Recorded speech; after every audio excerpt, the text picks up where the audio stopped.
Les eleccions i la política en el temps de la Segona República ha estat el tema que ha tancat el cicle de xerrades Dijous Culturals. Com cada segon dijous de mes, el Museu Darder de Banyoles ha acollit una xerrada adreçada sobretot a la gent gran, tot i que està oberta a tota la ciutadania.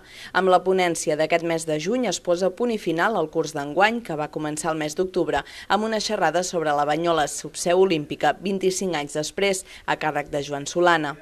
Aquest dijous el tema ha estat la política. L'historiador i periodista Pere Bosch ha estat l'encarregat d'oferir aquesta xerrada en la que ha repassat diversos esdeveniments històrics.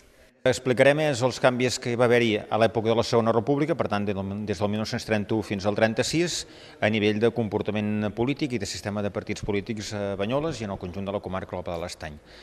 El fil conductor serà que hi va haver-hi una autèntica modernització tant a nivell de comportaments polítics com d'aquest sistema de partits polítics, que tot i que després va haver-hi la ruptura de la Guerra Civil o del franquisme, va representar un precedent del que és el sistema de partits polítics i la nova política d'avui dia.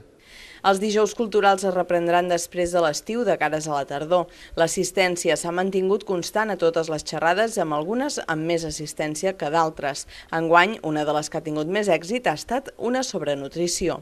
Estem contents perquè més o menys hem anat consolidant l'assistència que s'estava portant fins ara i podem dir que ja més o menys els dijous culturals ja estan consolidats.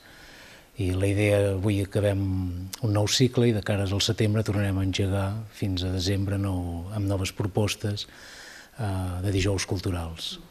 Recordem que aquest cicle va néixer al Casal de la Gent Gran de Banyoles i des de fa uns anys es va traslladar al Museu Darder per obrir-se a tota la ciutat. L'activitat està organitzada per l'Ajuntament de Banyoles, l'Associació del Casal de la Gent Gran i els museus.